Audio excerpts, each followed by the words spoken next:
Buenas tardes. Muchas gracias.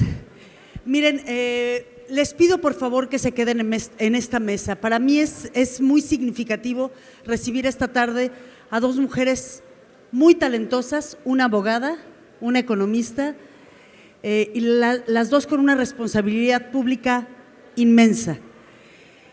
Una, nada menos que abogada con mucha experiencia y ahora titular de la Fiscalía de la Ciudad de México, que es una de las ciudades más grandes del mundo, la maestra Ernestina Godoy. Buenas tardes, bienvenida a Yucatán.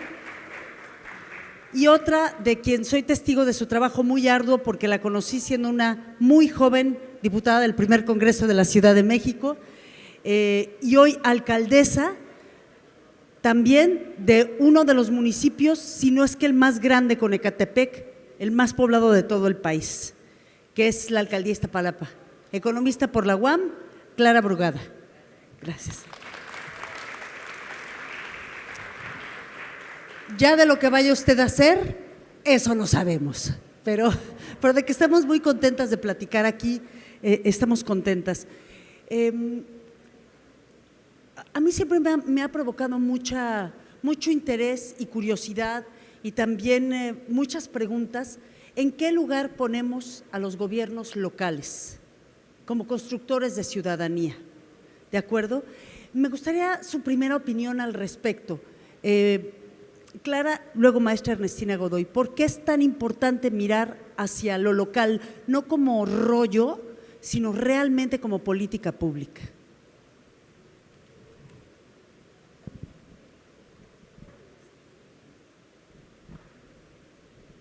Hola, buena tarde a todas y todos. Pues primeramente gracias por la invitación, gracias a Eunice Rendón, una maravillosa activista defensora de los derechos humanos. Gracias, Carla. Bueno, creo yo que sí hay que redimensionar el papel de los gobiernos locales para la construcción de la paz. A mí me parece que los gobiernos locales son los que pueden llegar a la construcción de comunidad, pueden llegar incluso a las familias, pueden tener una política pública que transforme los territorios. Es el gobierno más cercano a la población.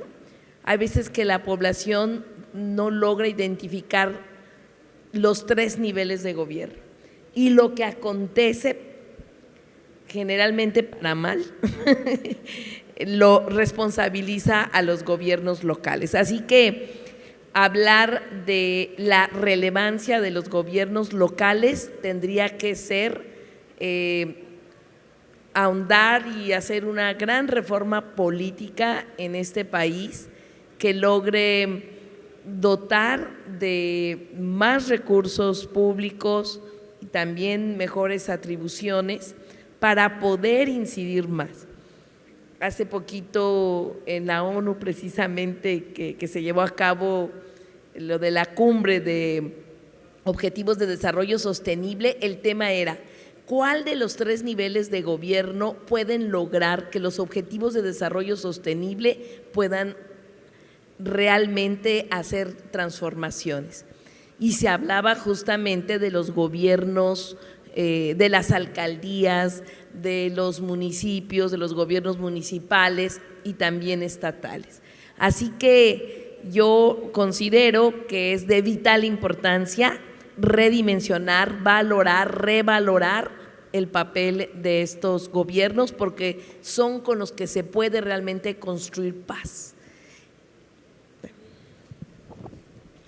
Ahorita le hago una pregunta a la maestra Ernestina Godoy. ¿Cómo y desde dónde educamos a los ciudadanos? Este es un foro sobre estrategias para construir la paz. Lo que la doctora en arquitectura chilena, Macarena, nos hablaba de la habitabilidad, lo que es habitable. ¿Cuándo comenzamos a educar a los ciudadanos para que sepamos que el día de la elección probablemente la elección más importante es la de nuestra autoridad local, por supuesto, sin denostar a las demás, pero en realidad que nuestra autoridad local es muy importante y no es un tache más en la boleta. Sí. Bueno, primeramente creo yo que cuando se gobierna o cuando se está en espacios importantes para garantizar la democratización de la sociedad, es con la construcción de ciudadanía. Construir ciudadanas y ciudadanos que puedan participar, que puedan ser críticos, que puedan construir, no solo criticar, sino construir, y eso debe ser como el primer objetivo de cualquier gobierno. O sea, el mejor objetivo de cualquier gobierno no debe ser crear súbditos, no debe ser corporativizar a la ciudadanía, no debe ser obligarlos a que estén de acuerdo con uno como gobierno o las autoridades, sino es tener las herramientas. Yo hablo de la educación popular con una metodología para la construcción de ciudadanía y que conforme podamos ir avanzando en la construcción de un gobierno, lo hagamos acompañado de un pueblo informado, consciente, crítico, participativo, y va a ser nuestro mejor aliado si lo hacemos de esa manera. El ciudadano puede ayudar al gobierno a gobernar mejor cuando gobierno está bien entrenado y ciudadano está bien entrenado. Hace rato tuvimos a los procuradores encargados de seguridad de Jalisco, de Guerrero, también vino el general que estaba a cargo de Escobedo, Nuevo León, y está en el Modelo Nacional de Seguridad. En fin, tuvimos a autoridades que nos estaban hablando de que a veces la autoridad no sabe ni siquiera explicar cuál es su función, ¿de acuerdo? A ver, fiscal, ¿cómo creamos nuevas relaciones entre ciudadanos y autoridades? ¿Cómo le dice a usted que usted puede gobernar mejor o hacer su trabajo mejor a un ciudadano? Muy buena tarde a todas, a todos. Muchísimas gracias por la invitación, Eunice, que ya se me movió por ahí, que no la conocía, pero estoy muy contenta de conocerla, ¿sí? Estoy muy contenta de estar aquí esta tarde. Carla, muchísimas gracias. Primero decirles que me habían dicho que yo tenía media hora y entonces hice una gran ponencia que no voy a leer, ¿sí? Porque quiero platicar, ¿sí? Miren, el tema de la justicia, ¿sí? Es un tema que nos atañe a todas y a todos, ¿sí? Que no es solamente un tema de saber explicar qué hago, ¿no?, sino de hacer las cosas, ¿sí? En la Ciudad de México estamos en un proceso de transición de aquellas viejas procuradurías que seguramente muchos de ustedes saben o tuvieron, los más grandes sobre todo, ya los jóvenes a lo mejor está más complicado, pero saben de qué se trata o de qué se trataba cuando se llegaba a un espacio de procuraduría, ¿no? Es el espacio donde están los terribles ministerios públicos, los terribles policías de investigación, que antes eran los policías judiciales en la Ciudad de México, ¿no?, y en lugares sórdidos, sin luz, sin ventilación, etcétera. Bueno, ¿qué es lo que tenemos que hacer cuando nos dan una responsabilidad, cuando asumimos una responsabilidad de estar al frente de una fiscalía local, ¿sí?, que también tiene mucho que ver con la cercanía? Las fiscalías, las agencias del Ministerio Público somos los que estamos más a la mano del ciudadano que chocó, del ciudadano al que le robaron su cartera, al que le robaron su celular, desde eso hasta aquellos a quienes les mataron una hija, los delitos de alto impacto, ¿no? Bueno, es una deuda histórica que se tiene desde las procuradurías con la ciudadanía, ¿sí? Porque son las únicas instituciones que tienen la facultad de perseguir el delito, de investigarlo, de perseguir el delito, de detener a los delincuentes y de buscar que se haga justicia ante los tribunales. Somos los únicos, pero nadie confía o muy pocos confían en instituciones como las procuradurías tradicionales. El gran reto que se tiene en este tipo de instituciones es transformar, y transformar de fondo, ¿sí? No solamente de un cambio de ahora somos fiscalía y estamos ya muy cercanos, ¿no?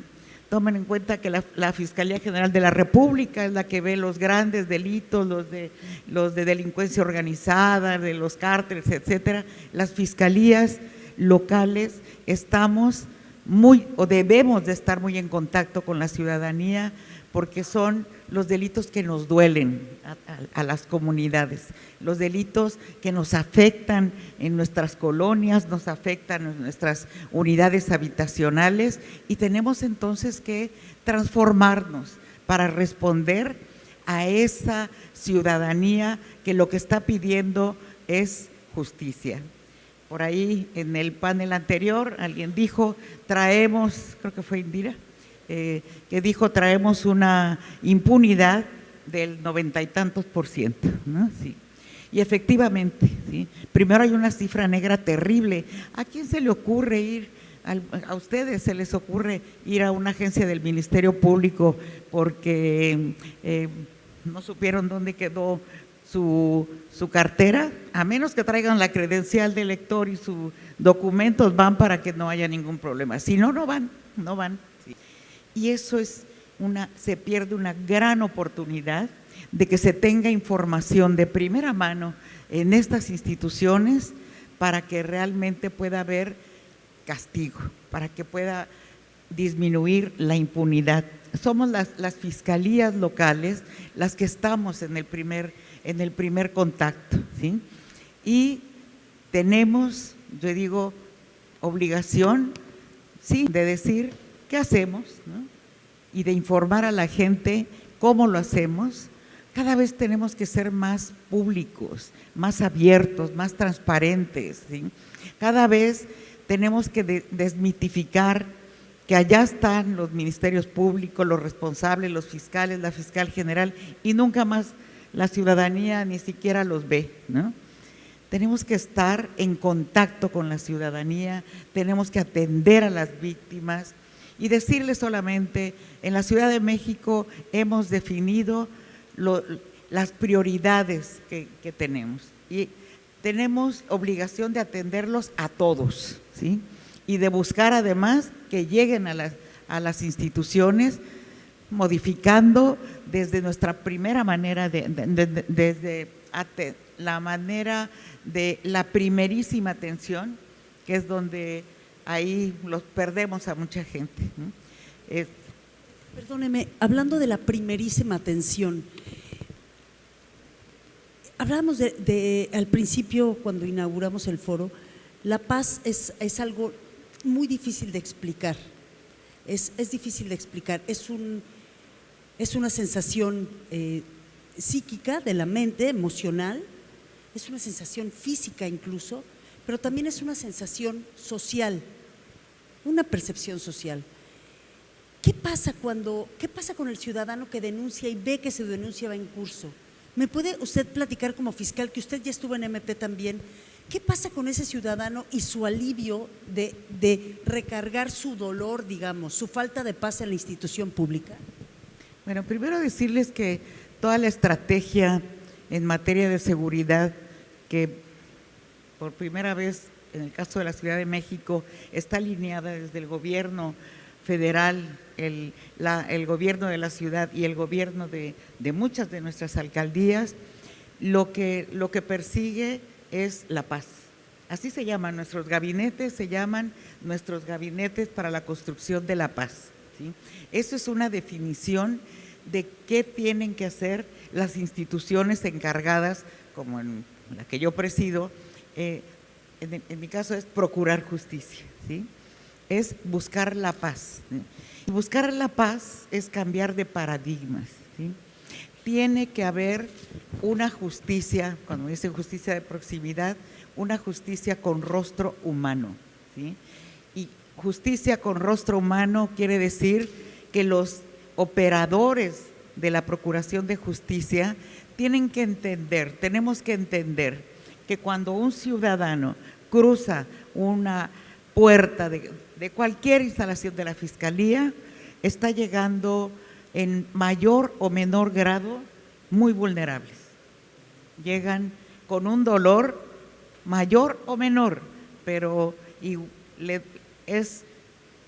les duele que les hayan robado su carro, ¿sí?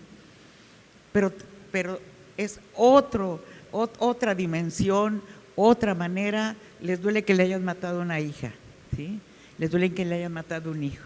Y eso lo tenemos que entender los operadores, los servidores y las servidoras públicas para poder entender a quien está llegando y saber que lo que buscan es que los escuchemos, que los atendamos, que los protejamos y que les demos justicia, ¿sí? Entonces, para eso tienes que modificarte, no es solamente un asunto de vamos a echarle ganas, ¿no? Es realmente hacer modificaciones de fondo, modificaciones en la estructura, modificaciones en el servidor y la servidora pública, modificaciones en nuestras propias instalaciones, donde tenemos que entender que para que pueda una víctima explayarse, tiene que haber instalaciones adecuadas. Lo digo desde eso hasta una manera distinta de investigar. Y con eso es buscar que la ciudadanía confíe cada vez más en instituciones de procuración de justicia. Si eso lo vamos logrando, vamos a ir reduciendo la impunidad. Porque, miren, ninguna fiscalía en ninguna parte del mundo resuelve el 100% de los casos, ¿no? Entonces tenemos que buscar la manera en definir qué es lo que sí podemos hacer, ¿no? No es solamente de checklist, es un plan de investigación, un plan de política criminal, un plan de persecución penal, ¿sí? Y poder decir, toda la fuerza de esta institución va a ser puesta en delitos de alto impacto, los que nos duelen a la ciudadanía. No solamente es un secuestro, un homicidio, es el robo a transeúnte, es el robo en microbús, que Clara ha hecho bastante y creo que puede hablar muchísimo de lo que hace un gobierno local en estos temas. Es eso, pero también definir, y ahí sí fue por análisis, pero también por una convicción personal, perseguir todos los delitos cometidos en contra de las mujeres, ¿sí?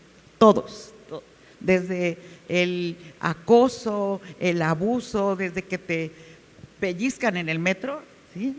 Hasta sancionar a los feminicidios. Entonces es ir dando ese cambio, ¿sí? Para que realmente la ciudadanía confíe en esa fiscalía que está en la alcaldía Iztapalapa, en el centro, y que sepan que ahí va a estar, y ese es nuestro esfuerzo, que sepan, o más bien convertir a los fiscales en los mejores abogados, ¿no? A los policías de investigación en los mejores detectives, ¿no? A los peritos en los mejores especialistas en todas las distintas áreas que tenemos en periciales, ¿no? Y que ahora no solamente las fiscalías tienen ese tipo de personal, tenemos que tener antropólogos sociales, trabajadores sociales, tenemos que atender también a las víctimas con la idea, el objetivo de que recuperen su proyecto de vida. Para eso también debes de tener personal que les ayude, que les acompañe, que les oriente, que les contenga. Y ese es el cambio que estamos haciendo en la Ciudad de México para que la Procuraduría realmente se convierta en una fiscalía útil a cada uno de nosotros que que vivimos en la Ciudad de México. Algún día vendremos a Yucatán. Oiga,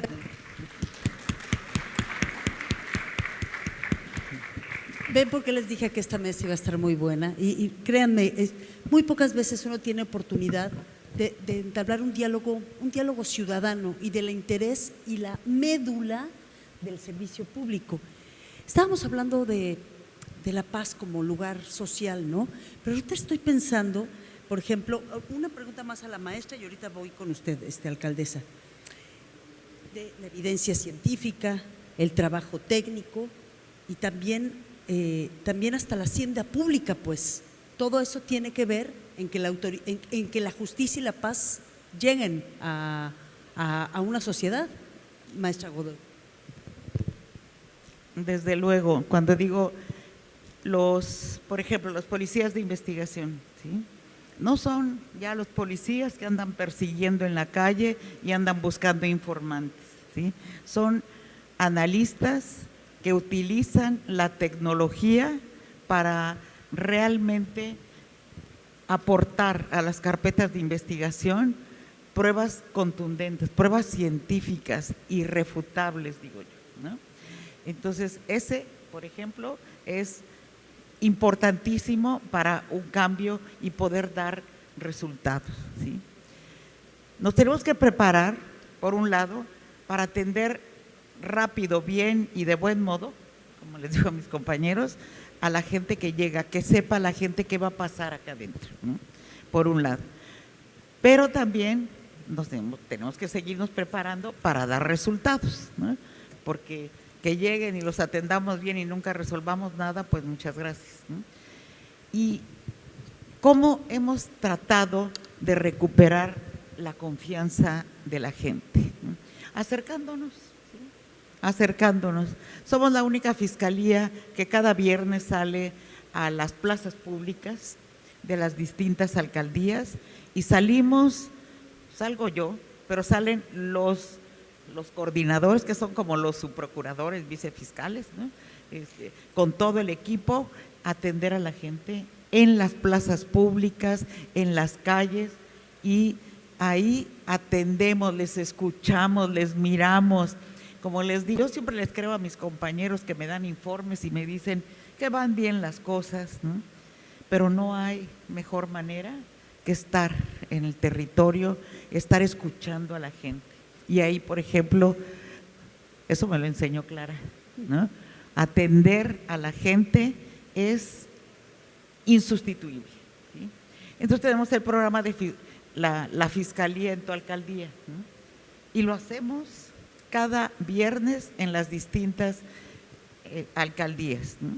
Oiga, hablábamos de los grandes delitos, ¿no? De lo que atiende la Procuraduría Federal y las procuradurías locales. Y ya hace rato estábamos en una mesa del análisis de lo que le puede provocar, digamos, inseguridad o temor a un ciudadano cuando camina, cuando va en el transporte público.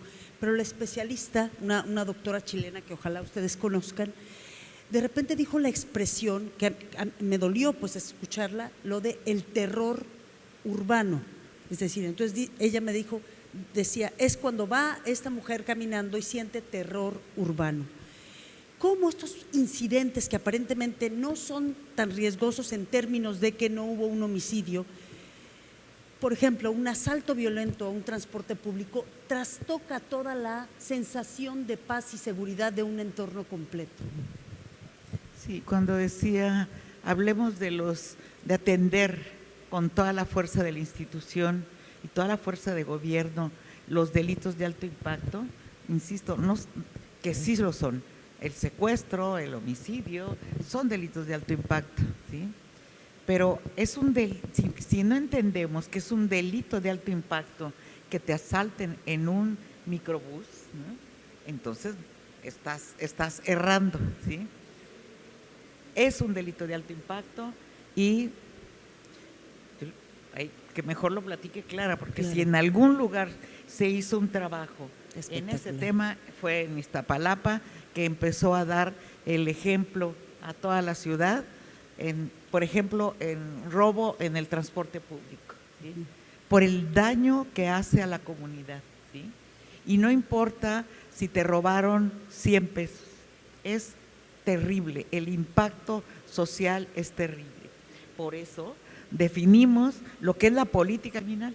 Es decir, tenemos que atender eso y nos tenemos que apoyar en la estrategia de seguridad que lo hacen otras instancias de gobierno que atienden las causas de la delincuencia, ¿no?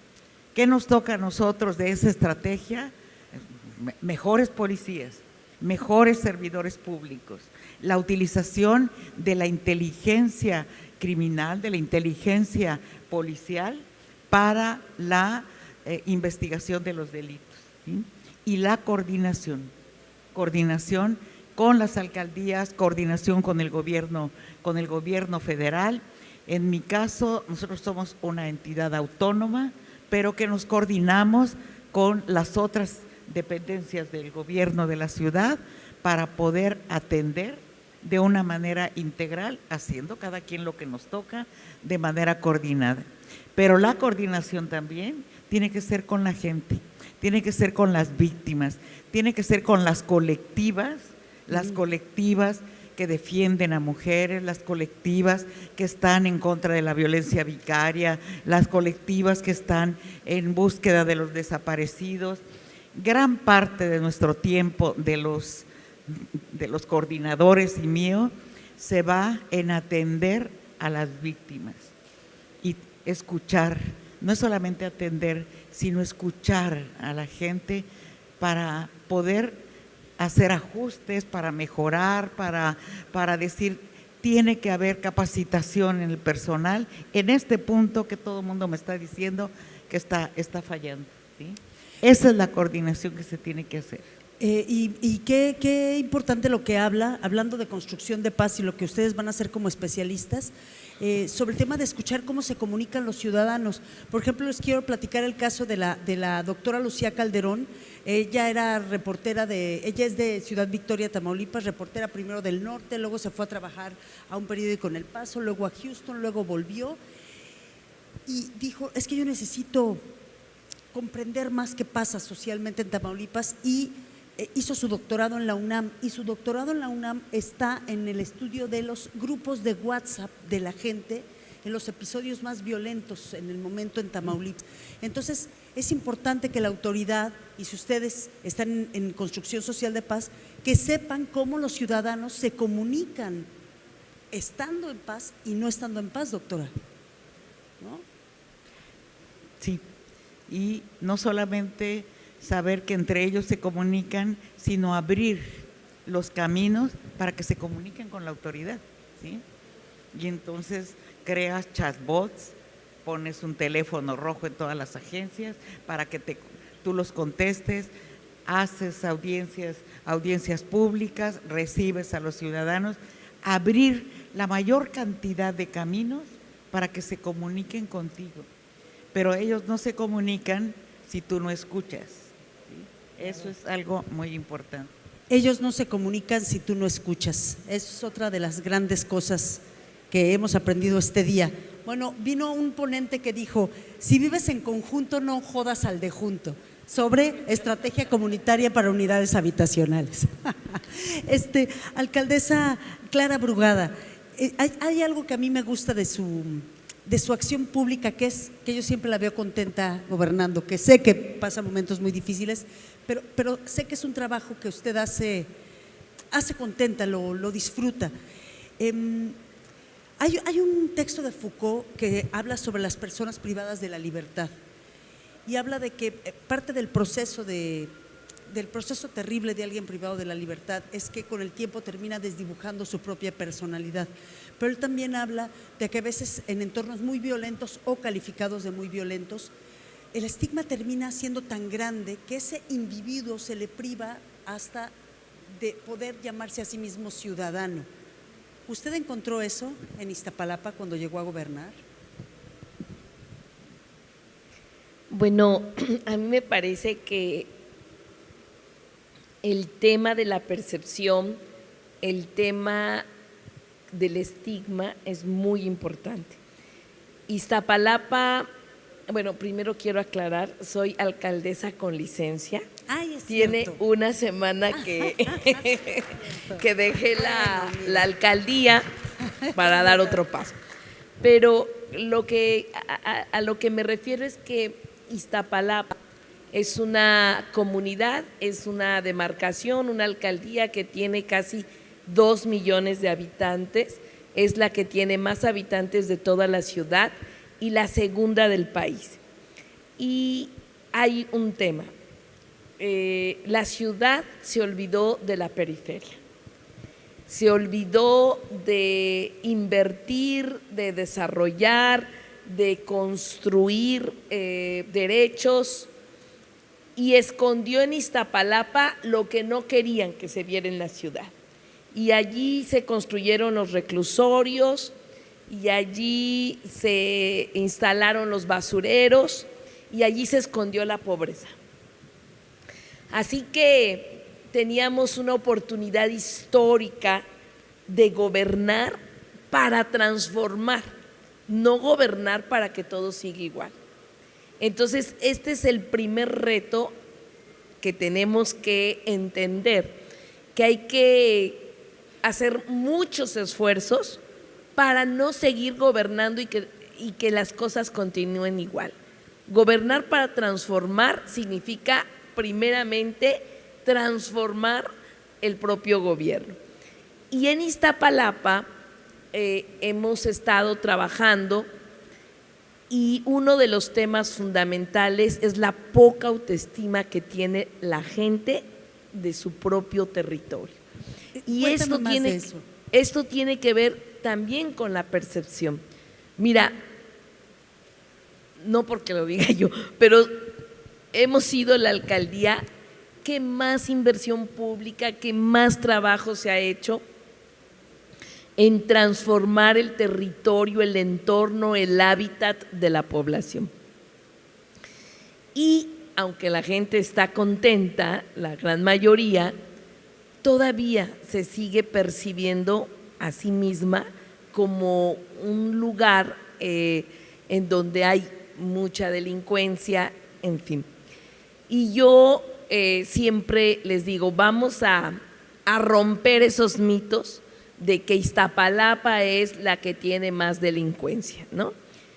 Pues porque efectivamente, si hablamos de números, Iztapalapa siempre va a tener más delitos que cualquier otra alcaldía por el número de habitantes.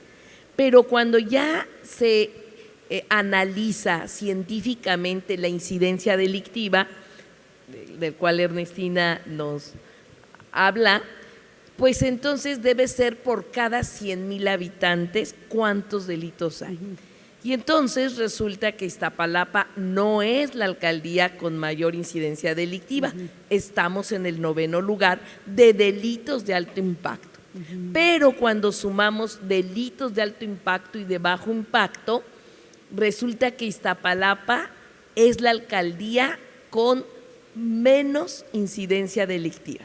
Y en primer lugar está la Cuauhtémoc, en segundo lugar está la Benito Juárez, en tercer lugar está Venustiano Carranza, etcétera. Entonces podemos decir, tenemos más peligros de ser asaltados en la Cuauhtémoc con la Benito Juárez que en Iztapalapa, pero hay un estigma de la ciudad y de sí mismo de Iztapalapa como un lugar de mucha incidencia delictiva y de una percepción negativa.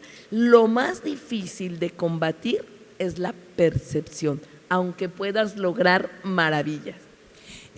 Importante, ¿cómo empoderamos al gobierno local en un lugar como Iztapalapa con un volumen de población tan inmenso?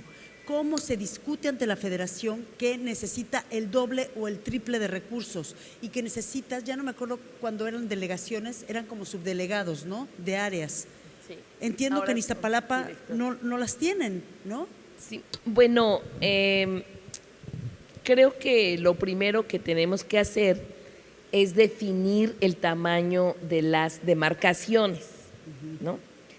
De las alcaldías, pues, ¿sí? Tenemos alcaldías de 200,000, 300,000 habitantes y alcaldías de casi 2 millones de habitantes. Yo creo que hay que homogenizar el número de población y de gobierno, y partimos de que un gobierno, entre menos territorio y habitantes tenga, pues va a ser un mejor gobierno. Entonces resulta que en Iztapalapa tenemos el mayor número de población de la ciudad y tenemos el menor presupuesto per cápita de la ciudad. Entonces, ¿qué se tiene que hacer? Desde mi punto de vista, una gran reforma que permita incrementar el número de alcaldías para que estemos de 500,000 de habitantes, sería lo mejor. En cambio ahora pues tenemos la estructura que tiene Iztapalapa es la misma que tiene Álvaro Obregón o Coyoacán o cualquier otra alcaldía que tiene la mitad de población. Entonces los funcionarios de nuestra alcaldía tienen que trabajar lo doble o lo triple para dar excelentes resultados. Entonces sí tiene que ver con los éxitos de un gobierno, el tamaño de la estructura para atenderlos. Me gustaría una reflexión, nos quedan pocos minutos desgraciadamente para mí y para todos los ponentes. Hace no sé, unos meses estábamos platicando un compañero y yo de la sociedad violentada y violentadora. ¿Cuál fue el principal mensaje que tú diste y das, Clara Brugada? Aunque seas alcaldesa con licencia, pues en una semana no se nos olvida, para evitar ser violentadores, no solo, ya deja tú promotores de la paz, sino abiertamente violentadores. Bueno, pues en Iztapalapa hay una serie de políticas públicas que en conjunto hacen un gobierno que atiende a la población de manera integral. Esto es muy importante porque ayuda a que la población pues vaya, como yo decía, tomando conciencia, participe, en fin. Pero hablar de violencia y de violentadores implica hacer un llamado a la ciudadanía de lo que significa y muy claramente ejercer la violencia. Pongo un ejemplo, en algunos pueblos o barrios originarios, en el momento de sus festejos, de repente ya no se mide y se conjuga alcohol con violencia y termina el problema con muertos, ¿no? Entonces, tiene que ver con un llamado a lo que significa concretamente tener en una familia muertos por un tema de una bala perdida o de alguna otra situación, o cuántas familias o personas terminan con un problema de discapacidad a partir de la violencia ejercida por otros. Entonces, obviamente que sí, que tiene que haber un mensaje y un discurso muy claro, muy abierto, sin pasarnos de los límites, ¿no?, de censuras exageradas, pero sí hay que de manera muy clara decir lo que significa generar violencia. Cuando nosotros atacamos, por ejemplo, la violencia hacia las mujeres, construimos un programa que se llama Las Siempre Vivas.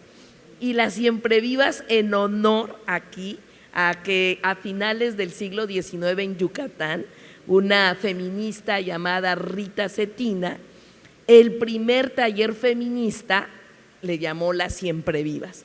Y entonces en Iztapalapa recuperamos este tema y construimos un programa que le llamamos así Siempre Vivas, y se trata de combatir la violencia sexual. Resulta que la violencia sexual, primeramente, el 80% se comete en casa o alrededor de la casa de la víctima. Entonces, no solo hay que fortalecer y empoderar a las mujeres, el mensaje tiene que ir hacia los que están ejerciendo la violencia. Entonces desarrollamos un esquema de ir casa por casa con 70 personas, bueno, no 70 van a cada casa, formadas, especializadas en el tema, distribuidas en todo el territorio, a tener una cita con toda la familia, desde los niños hasta los abuelitos, todos, para hablar sobre la violencia. Entonces, de esa manera se habla, cuando se habla qué es la violencia, los distintos tipos de violencia, en fin, pero hay que hablarlo directo. Al principio decíamos, ¿qué tanto decimos del mensaje sobre la violencia? Pero teníamos que decirlo claramente. En ese momento muchas familias no dicen nada, pero después inmediatamente acuden a recibir servicios en las casas de las siempre vivas que tenemos en cada utopía. Entonces, creo yo que hay que hablar de manera directa todo lo que provoca la violencia a los agentes o a los que generan violencia. Ahora, en tu experiencia, y perdón, pero estas preguntas son valiosas porque muy pocas tienen la experiencia de Clara Brugada y Ernestina Godoy en temas de justicia y de procuración de paz. Uno, luz genera sensación de paz, más luz genera sensación de paz, más cámaras genera sensación de paz. ¿Qué en realidad hiciste que hasta te sorprendió por lo económico y fácil de implementar? Nada es económico y fácil, pero que fue efectivo. Sí, bueno, mira, cuando nosotros llegamos en el 2018 a Iztapalapa, todas las plazas públicas de las colonias, pueblos, barrios, unidades habitacionales grandes estaban tomadas por la delincuencia. Así que el 2 de diciembre, el presidente López Obrador, un día después de su entrada a gobernar, decide que una de las tareas fundamentales para construir la paz era instalar los gabinetes para la construcción de la paz y justicia.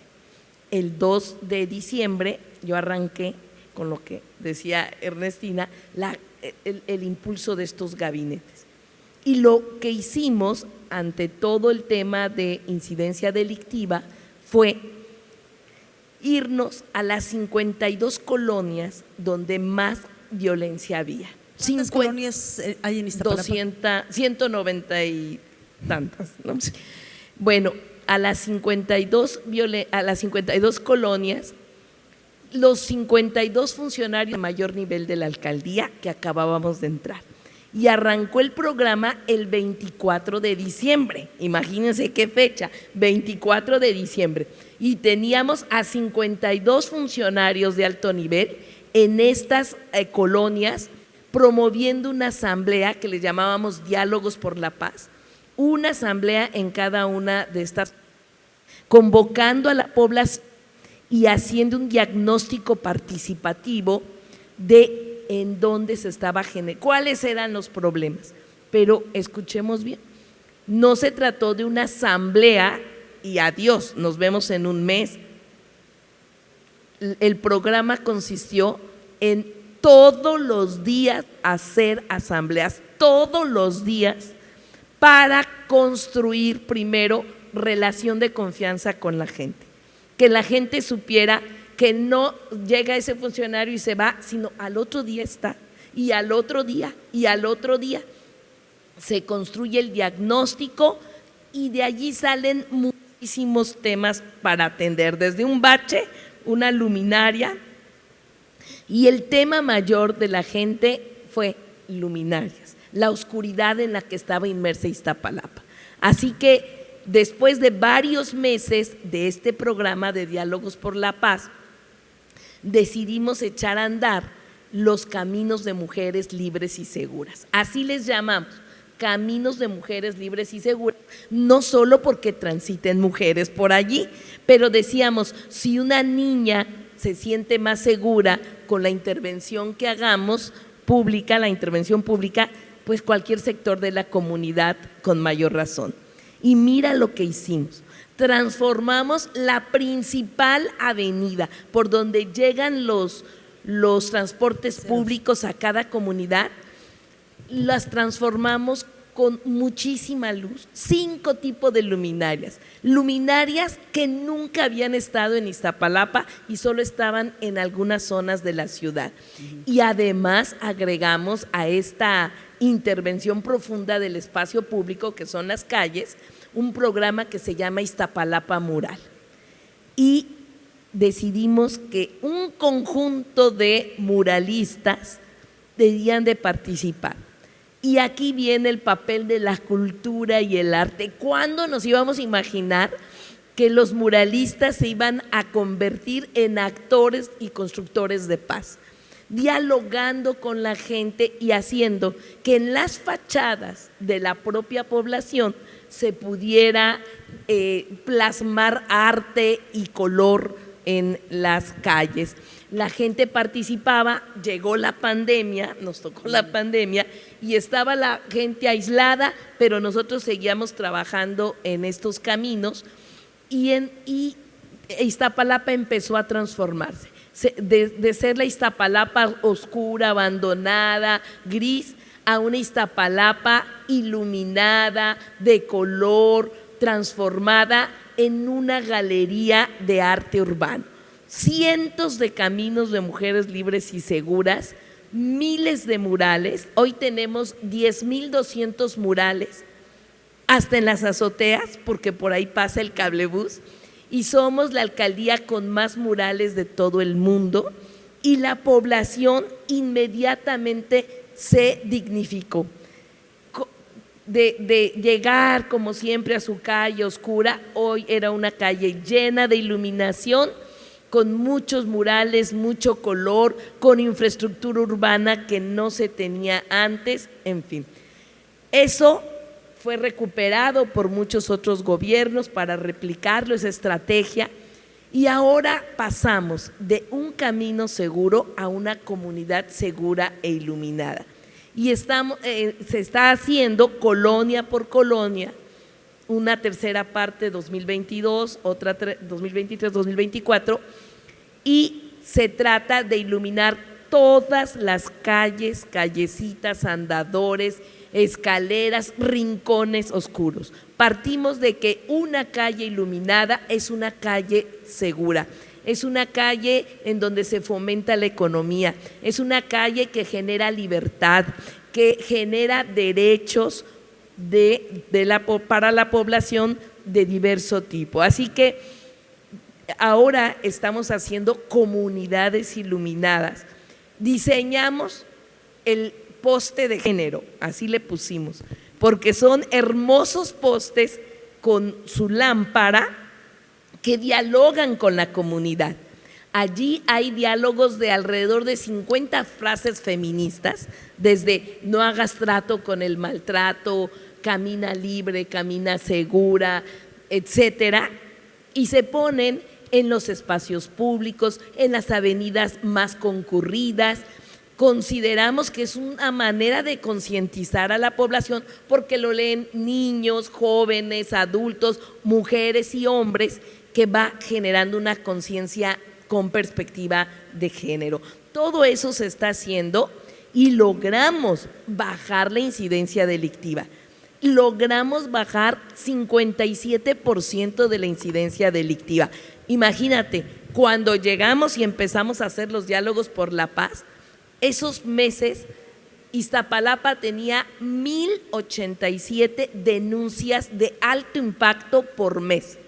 Cerramos en agosto con 350 denuncias por mes.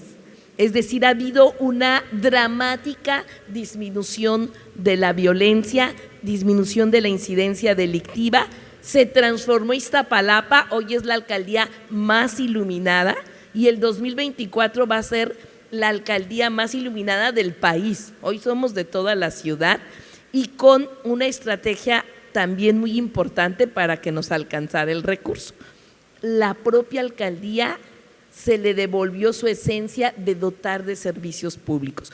Yo no contrato empresas para iluminar, ni para bachear, ni para pavimentar. Lo primero que hicimos fue comprar toda la infraestructura, máquinas pavimentadoras, máquinas para el bacheo, grúas para poner luminarias. descentralizamos el gobierno, porque es muy grande Iztapalapa, en 13 territorios, 13 gobiernos, y todos los días se iluminan cientos y cientos de toda la infraestructura que se necesita. Y lo hacemos casi a mitad de precio. Todo eso ha permitido que tengamos recursos para construir otras obras que también combatan desigualdad. Pero te digo un número, cuando llegamos, Iztapalapa tenía 52,000 lámparas fundidas. Entonces teníamos que hacer todo esto, teníamos no que gastar, que se nos fuera ahí todo el recurso, porque hay que tener un proyecto de gobierno siempre. Y el proyecto era combatir las desigualdades. Por último, las lámparas que ponemos en Iztapalapa son de 250 watts. Puede pasar o ser un dato insignificante, pero en toda la ciudad las lámparas son de 100 watts. Cuestan 3 veces más caras las lámparas que instalamos en Iztapalapa, pero la luz que genera es mucho mejor. Es decir, no solo, como dice el presidente, por el bien de todos, primero los pobres, en Iztapalapa decimos a los pobres lo mejor. Oye, Clara, híjole, me quedan, perdón, pero les voy a hacer esta pregunta a las dos. Hablábamos hace rato de que una buena parte de la población en este país vive en unidades habitacionales, que son territorios donde a veces no hay paz y se genera violencia, quizá no delito, pero sí relaciones violentas. ¿Nos puedes platicar un caso y cómo resolvieron ese conflicto? Y bueno, tú primero y ya le hago la última pregunta a la maestra Ernestina. Sí, las unidades habitacionales, bueno, en Iztapalapa y en la Ciudad de México el 30% de los habitantes viven en unidades habitacionales. Y el principal problema pues son los distintos conflictos que hay al interior. Hay leyes, hay una ley condominal, hay grandes esfuerzos.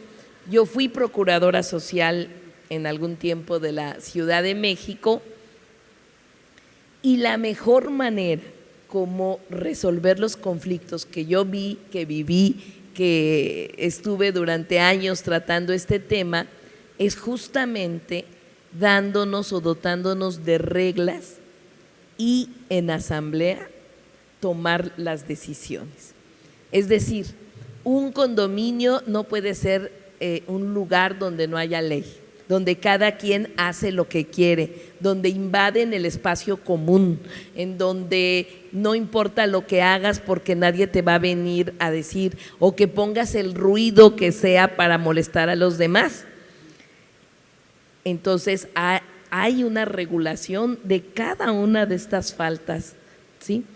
Pero lo más importante es la asamblea de los condóminos o de los habitantes de esta unidad habitacional en donde se toman acuerdos, ¿no? Entonces hay que lograr imponer la fuerza de la comunidad que no es violenta para que aquellos condóminos que no respetan nada, que violentan a sus vecinos, puedan entonces tener consecuencias, ¿no? Entonces hay que hacer un reglamento en cada unidad habitacional aprobado por la mayoría de sus habitantes y ejercerlo, ¿no? De esta manera siempre va a garantizar que cualquier conflicto primeramente esté regulado en tu unidad habitacional y si no es suficiente, tienes en este caso la Procuraduría Social una instancia a dónde acudir, un lugar donde puedas denunciar y llaman al generador de violencia o de cualquier otro conflicto y empieza todo un proceso que podríamos empezar primero por diálogos y garantizar acuerdos entre sí. Y si esto no es suficiente, pues va escalando el nivel jurídico y de todo tipo. Pero lo más importante es que haya reglas comunitarias para controlar la violencia. Entonces, si tú llegas a vivir a un lugar y hay reglas, pues las tienes que respetar. Si se instala, si es nueva una unidad habitacional, tienes que partir haciendo de reglas comunitarias. Oye, bueno, ¿cuánto? Dime o sea, no les estoy hablando de edificios de tres niveles y 5 departamentos por edificio. ¿Cuál es la unidad habitacional más grande de Iztapalapa? La Ermita Zaragoza. ¿Que tiene cuántos habitantes? Alrededor, habitantes tendrá como 65,000. Imagínense, estamos hablando de unidades habitacionales Enormes. de 65,000 habitantes. Por último, me gustaría muchas preguntas. Esta es un poco más conceptual. ¿Cuál creen que es esa diferencia que no comprendemos entre la paz y la violencia? ¿Saben? Cuando vivimos estresados y corriendo y gritándonos y agrediéndonos en el transporte y llenando de basura la puerta del vecino, ¿nos podrían hacer una reflexión de acuerdo con su servicio público de qué es la paz social? Bueno, justamente la paz social tiene que ver con las condiciones de todo tipo. La paz no es solo que no haya guerra, sino que tengas todas las condiciones socioeconómicas, culturales, ambientales, que te permita garantizar un desarrollo. Así que podemos estar viviendo momentos de violencia, momentos a lo mejor de no violencia, pero no es paz, ¿no? Entonces, paz es más allá, es un concepto más profundo y también tiene que ver con un tema, cuando hablamos de paz social, con un tema de mejoría, de transformación de tu comunidad, pero también de ti mismo. Entonces, como política pública, creo yo que tendría que haber un gran trabajo de salud mental, pero un enorme trabajo de salud mental que se ha abandonado generalmente, no se le pone atención y que coadyuvaría mucho a construir territorios de paz. ¿Qué sería un territorio entonces de paz? Sería un territorio donde hay participación ciudadana, donde hay transformación comunitaria, en donde no interviene un gobierno solo desde afuera, sino que hay una conexión y un trabajo planeado con el gobierno para que algunos lugares los tengamos no solo mejores, sino realmente evitemos que se genere la violencia. Mira, lamentablemente muchos jóvenes, están cayendo en una situación de este tipo. Tenemos los reclusorios llenos de jóvenes, ¿no? Entonces, para la construcción de la paz, lo primero que tendría que verse es que los jóvenes tengan una conciencia y desarrollo objetivo. Si los jóvenes aprenden a nadar, aprenden algún deporte, se enamoran de un instrumento musical o de una actividad cultural, cambia la vida. Entonces, paz significaría la oferta cultural y deportiva para el buen desarrollo de las personas y de los jóvenes. Un joven que en la Ciudad de México termina la secundaria, presenta su examen de Comipens, que se llama, para entrar a la preparatoria, y le dicen no cubriste los requisitos, es un joven que un año va a estar dolido con el sistema, que no va a estar de acuerdo. Entonces tenemos que lograr que esos jóvenes tengan acceso a la educación permanente y la ayuda para que se logre. Entonces, la paz y construir territorios de paz y no violencia significa generar las condiciones de derechos para poder obtenerla. Fíjate que hace una semana inauguramos en Iztapalapa un lugar una escuela transitoria, le llamamos, de jóvenes que están en esa línea de que no estudian, no trabajan y de que han sido como que los grupos criminales están a punto de jalarlos, ¿no? Y es una escuela maravillosa para transformar la vida. No es una escuela donde solo hay actualización académica, sino aprenden teatro, danza, deportes, todo, van a todos los museos, tienen oficios, etcétera, para transformar la vida de los jóvenes. Entonces, lo que tenemos que hacer para que no haya violencia es atender las causas de esa violencia, y eso implica una transformación profunda que tiene que ver combatir las desigualdades económicas, sociales, de género, culturales que existen. Muchas gracias, Clara. Y por último, maestra Ernestina Godoy, fiscal general de Justicia de la Ciudad de México. Paz y violencia, su reflexión. Muy breve. A ver, el trabajo que hacemos en la Fiscalía pues es derecho penal, ¿no? Y el derecho penal casi todo el mundo lo ve como la fuerza, lo punitivo, ¿no? No se ve de otra manera, ¿no?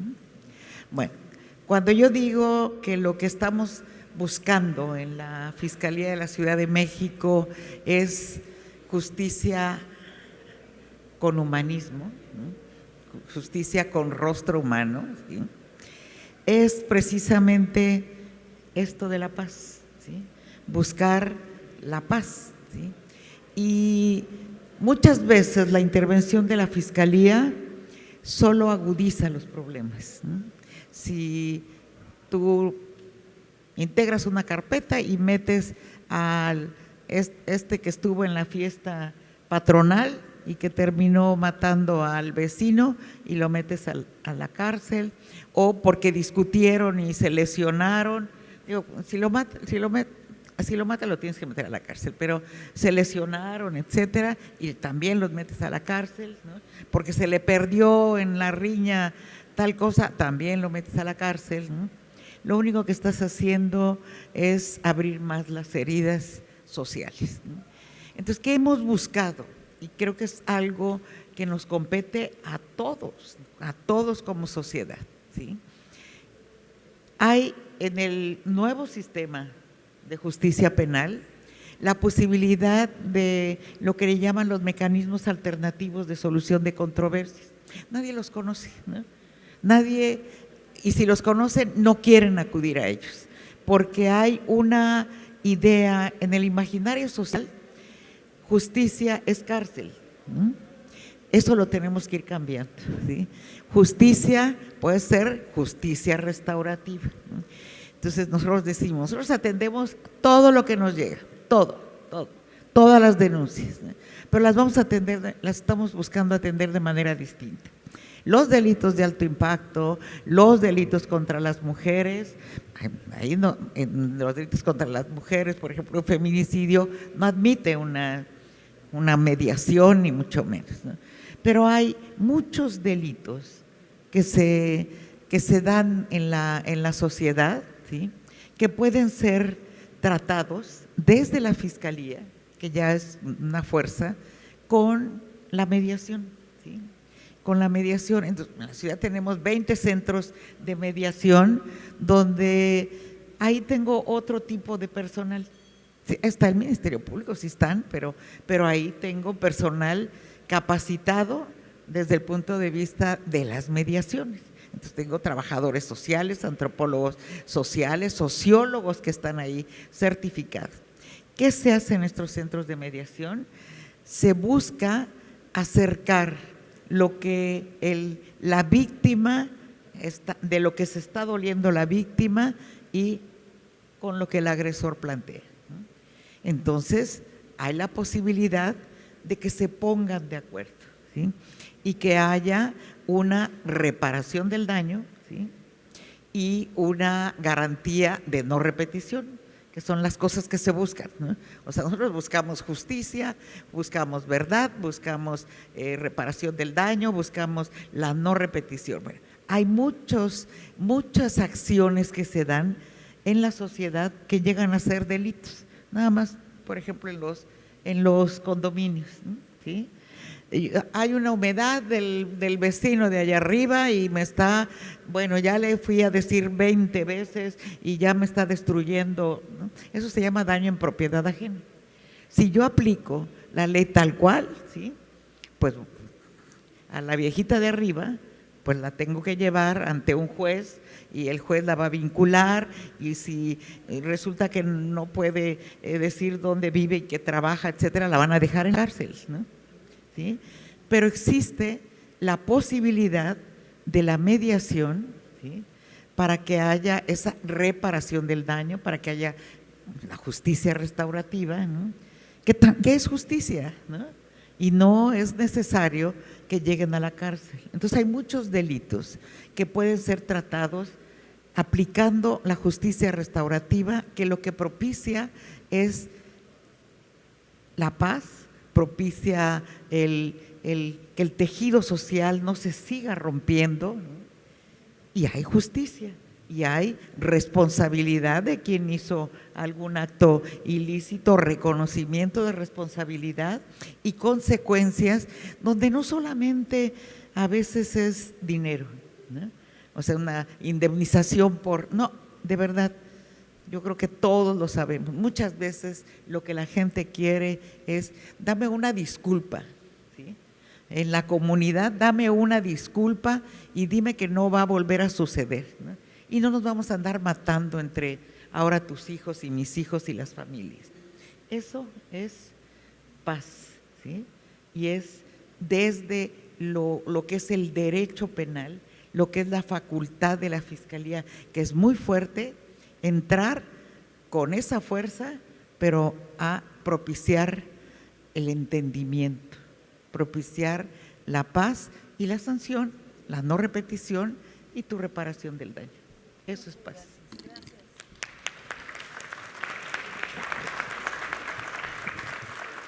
Pues muchos temas. ¿Cómo se construye la paz? Con la oferta social, cultural y educativa. Se construye no casa por casa para pedir algo, sino casa por casa para ofrecer algo, para educar a los ciudadanos. Se construye hablando claramente de la violencia, como nos platicaban, y de lo que es la no violencia. Se construye con una procuraduría social fuerte. Se construye, nos decía la fiscal Ernestina Godoy, se construye con la mediación y también con la promesa de la no repetición, ¿no? Así aprendemos a hacer paz. Muchas gracias. Buenas tardes. Gracias. Muchísimas gracias por estas palabras, por eso también.